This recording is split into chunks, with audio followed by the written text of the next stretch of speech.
Olá! Alguns dos sinais apresentados por Jesus no Monte das Oliveiras tiveram cumprimento inicialmente em Jerusalém e serviram como maquete ilustrativa dos acontecimentos do fim. Outros sinais, porém, estão se cumprindo agora, em nossos dias. Quais são esses sinais? Nós vamos ver a resposta neste estudo.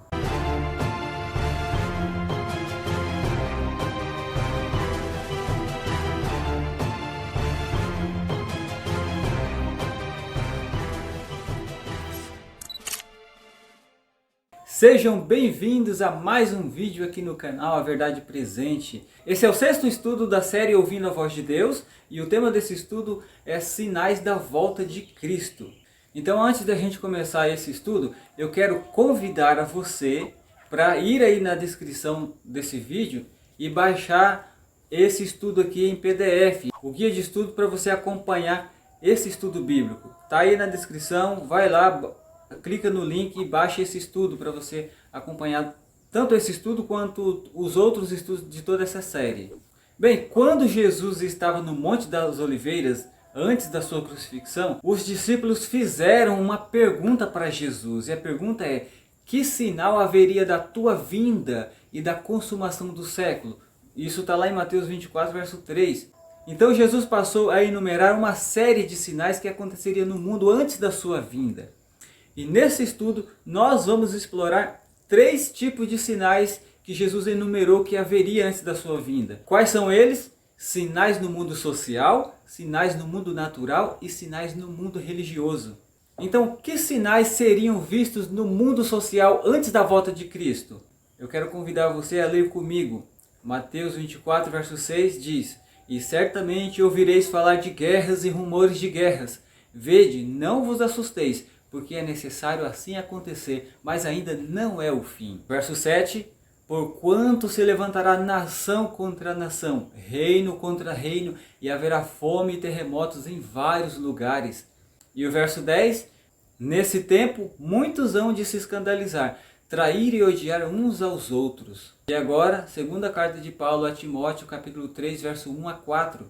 "Sabe, porém, isto, nos últimos dias sobrevirão tempos difíceis, pois os homens serão egoístas, avarentos, jactanciosos, arrogantes, blasfemadores, desobedientes aos pais, ingratos, irreverentes, desafeiçoados, implacáveis, caluniadores, sem domínio de si, cruéis, inimigos do bem, traidores, atrevidos, enfatuados, mais amigos dos prazeres que amigos de Deus." Então Jesus disse que se ouviriam falar de guerras e rumores de guerras, nação contra nação, e que haveria fome em vários lugares. Mas talvez você diria: sempre houve guerras, sempre houve fome.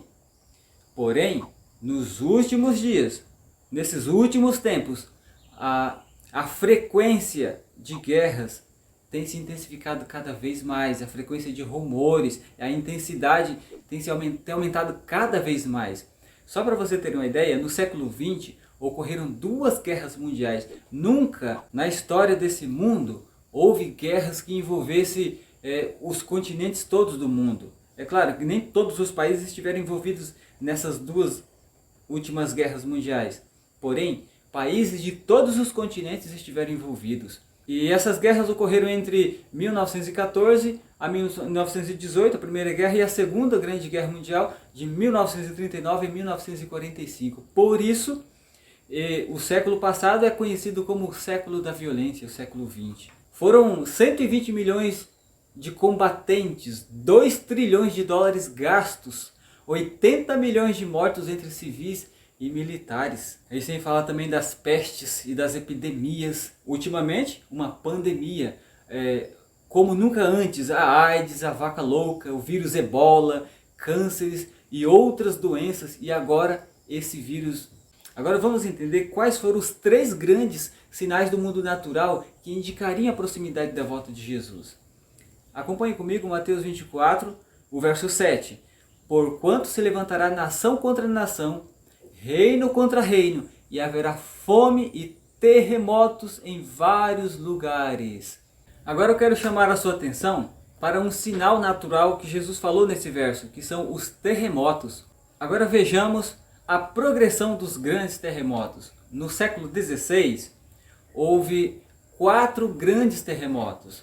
No século XVII, 10 grandes terremotos. No século XVIII, 16 grandes terremotos. No século XIX, 41 grandes terremotos com cerca de 350 mil mortos. Já no século XX, que é o século passado, só até 1997 foram 96 grandes terremotos com cerca de 2 milhões e 150 mil mortos. Percebeu como houve uma grande progressão, um aumento de terremotos? Isso só até 1997. E de 1997 para cá, certamente o número aumentou e aumentou cada vez mais. E as vítimas também. Um dos grandes terremotos que a gente pode citar foi o do Haiti. Na verdade, foram vários terremotos no Haiti. Esse último teve um impacto muito grande no Haiti. Agora vamos ver mais outro grande sinal no mundo natural, antes da vinda de Jesus. Mateus 24, verso 29. Logo em seguida a tribulação daqueles dias, o sol escurecerá, a lua não dará sua claridade, e as estrelas cairão do firmamento, e os poderes do céu serão abalados. Veja, o escurecimento do sol aconteceu no dia 19 de maio de 1780. E a queda de estrelas, ou seja, a chuva de meteoros, ocorreu lá na América do Norte, no dia 13 de novembro de 1833. Então, terremotos, o escurecimento do Sol e da Lua no dia 19 de maio de 1780, a queda de estrelas ou a chuva de meteoros que ocorreu no dia 13 de novembro de 1833, são grandes sinais do mundo natural que marcaria, que indicaria a proximidade da volta de Jesus. E os sinais que matam as pessoas indicam que Satanás age também na natureza, e ele está agindo na natureza. A gente vê isso nas grandes catástrofes que têm acontecido continuamente no nosso mundo, tsunamis, furacões, enchentes. No momento em que estamos gravando esse estudo, estamos no final de 2021, a última semana de 2021, e nós já presenciamos nessa semana uma grande enchente no sul da Bahia, que matou 18 pessoas até o momento e 16 mil desabrigados. E isso é só um pequeno vislumbre desses sinais. Agora, vamos ver o que sinais seriam vistos no mundo religioso antes da volta de Cristo. Mateus 24, verso 4 e 5 nos dizem: E ele lhes respondeu: Vede que ninguém vos engane, porque virão muitos em meu nome, dizendo: Eu sou o Cristo, e enganarão a muitos. E Mateus 24, verso 11 diz: Levantar-se-ão muitos falsos profetas, e enganarão a muitos. Mateus 24, verso 24: Porque surgirão falsos cristos e falsos profetas, operando grandes sinais e prodígios, para enganar, se possível, os próprios eleitos. Veja que Jesus já nos advertiu que antes da volta dele haveria falsos cristos e falsos profetas. E com isso, falta de amor, o aumento de criminalidade, drogas, assaltos, sequestros, terrorismo. Todas essas coisas marcariam o tempo do fim. Então, Jesus deixou claro que haveriam falsos cristos e falsos profetas. E nos dias de hoje, não faltam falsos profetas, falsos mestres. E Jesus nos assegurou também que o engano seria baseado em sinais e prodígios. E o que são sinais e prodígios? São o que nós conhecemos como curas, milagres, coisas do tipo. E não faltam isso nos nossos dias. Mas são enganos, são mentirosos. E Jesus disse lá em Mateus 24, verso 11, que a iniquidade seria multiplicada, ou seja, o pecado. Ou seja, esses falsos líderes, esses falsos profetas, falsos mestres, fazem com que a iniquidade se multiplique, porque as ações deles são pecaminosas. Agora uma questão importante. Qual é a motivação dos falsos profetas ao pregarem a Bíblia? Por que os falsos profetas pregam a Bíblia? O que motiva eles a pregar a Bíblia? Veja comigo a declaração do apóstolo Pedro na segunda carta, capítulo 2, verso 1 a 3. Assim como no meio do povo surgiram falsos profetas, assim também haverá entre vós falsos mestres, os quais introduzirão dissimuladamente heresias destruidoras, até o ponto de renegarem o soberano Senhor que os resgatou. E muitos seguirão as suas práticas libertinas, e por causa deles será infamado o caminho da verdade. Também, movidos por avareza, farão comércio de vós, com palavras fictícias. Para eles, o juízo lavrado a longo tempo não tarda, e a sua destruição não dorme. Então, qual é a motivação dos falsos profetas ao pregarem a Bíblia? A avareza. Eles são avarentos. Agora outra questão, por que muitas pessoas são atraídas a esses falsos líderes? O que é que atrai essas pessoas a esses falsos líderes? Acompanhe comigo Mateus capítulo 7, verso 21 até o 23. Nem todo o que me diz Senhor, Senhor entrará no reino dos céus, mas aquele que faz a vontade de meu Pai que está nos céus. Muitos naquele dia hão de dizer-me, Senhor, Senhor, porventura não temos nós profetizado em teu nome? E em teu nome não expelimos demônios, e em teu nome não fizemos muitos milagres? E então lhes direi explicitamente, nunca vos conheci. Apartai-vos de mim, os que praticais a iniquidade. Então, meus amigos, se você vir pessoas, líderes, pregadores, pregando curas, milagres, expelimento de demônios, Jesus disse que muitas pessoas que fazem isso não são dele. Então, o que atrai as pessoas a esses falsos líderes? A amizade, com certeza, doutrina que não tem base bíblica, os próprios sinais, prodígios e curas, porque tem muitas pessoas que não são sinceras. Elas não estão se preocupando se o ensino desses falsos líderes estão de acordo com as escrituras, porque elas estão interessadas em obter vantagens espirituais. Elas estão interessadas em receber curas, receber prodígios, estão interessadas em que sua vida material, sua vida financeira melhore. Esse é o interesse das pessoas. Por isso elas são atraídas a esses falsos líderes. Além de todos esses sinais que nós vimos, sinais do mundo natural, sinais do mundo social, sinais do mundo religioso, existe um outro sinal muito importante mencionado por Jesus. E que sinal foi esse? Mateus 24, verso 14. E será pregado este evangelho do reino por todo o mundo, para testemunho a todas as nações, então virá o fim.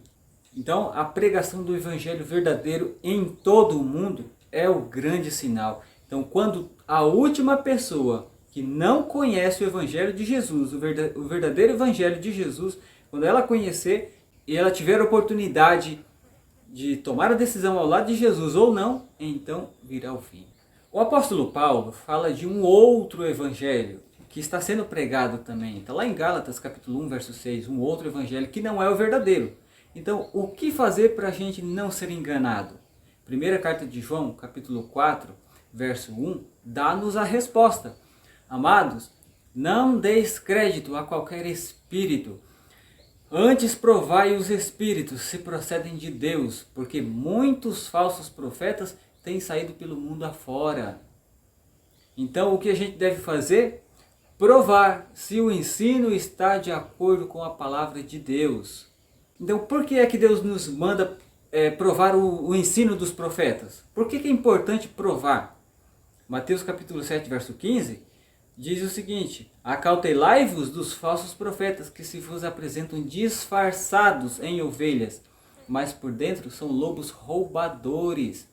Segunda carta de Pedro, capítulo 3, verso 16, também nos alerta. Ao falar acerca destes assuntos, como de fato costuma fazer em todas as suas epístolas, nas quais há certas coisas difíceis de entender, que os ignorantes e instáveis deturpam, como também deturpam as demais escrituras para a própria destruição deles.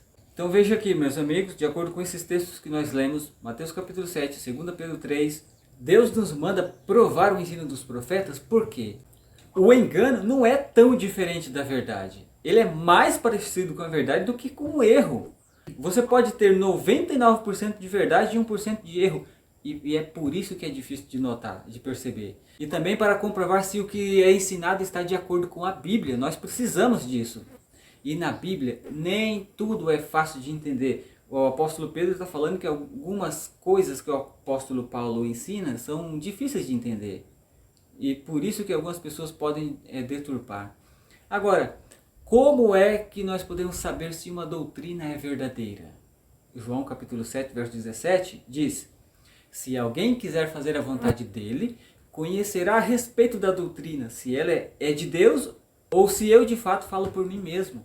E Isaías capítulo 28, verso 10 diz: porque é preceito sobre preceito, preceito e mais preceito, regra sobre regra, regra e mais regra, um pouco aqui e um pouco ali. E uma coisa que precisa ficar clara, vou usar a minha Bíblia aqui de novo, para dizer para você que como é que nós podemos saber se é uma doutrina verdadeira? A doutrina, ela tem que estar de acordo com toda a Bíblia, desde Gênesis até Apocalipse. E a doutrina, ela não pode ser baseada em um só livro da Bíblia, ou só no Novo Testamento.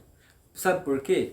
Porque o Novo Testamento é uma continuação do Antigo Testamento. E outra coisa, a Bíblia toda, tanto o Antigo Testamento quanto o Novo Testamento, tem matéria de doutrina. Doutrina bíblica não é só do Novo Testamento. E a doutrina não pode ser baseada em uma parábola e poucos versos da Bíblia. Ela tem que estar de acordo com a Bíblia toda. E sabe mais? Se você ler um texto bíblico aqui e você não entender ele, você não precisa inventar uma interpretação e nem acreditar em interpretação de outras pessoas. Você pode confiar na Bíblia. Por quê? Ela interpreta ela mesma. A Bíblia é o seu próprio intérprete. Se você ler um texto de compreensão difícil, existem muitos outros textos, ou pelo menos alguns textos, de compreensão mais fácil que ajudem a entender melhor esse texto difícil. Então perceba-se que tudo o que você precisa é confiar no ensino da Bíblia. E se eu perguntasse para você, você tem percebido sim, né, que os sinais da volta de Cristo estão se cumprindo. E muitos deles estão se cumprindo numa velocidade enorme.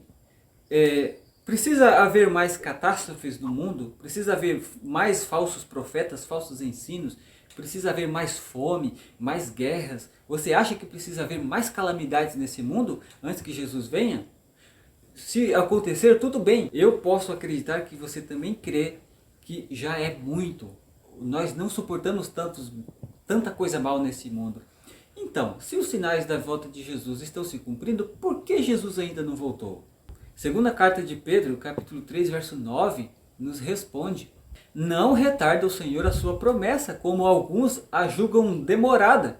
Pelo contrário, Ele é longânimo para convosco, não querendo que nenhum pereça, senão que todos cheguem ao arrependimento. Então Jesus está sendo misericordioso, Ele está tendo paciência para ninguém se perder, antes que todo mundo tenha a oportunidade de decidir ficar ao lado dele e da sua palavra.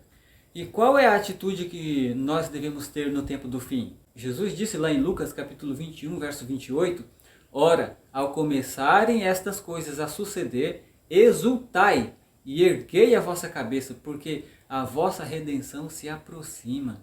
Lucas capítulo 21, verso 34, acautelai-vos por vós mesmos, para que nunca vos suceda que o vosso coração fique sobrecarregado com as consequências da orgia, da embriaguez e das preocupações deste mundo, e para que aquele dia não venha sobre vós repentinamente como um laço. E Mateus capítulo 6, verso 33, buscai, pois, em primeiro lugar o seu reino, ou seja, o reino de Deus, e a sua justiça, e todas essas coisas vos serão acrescentadas.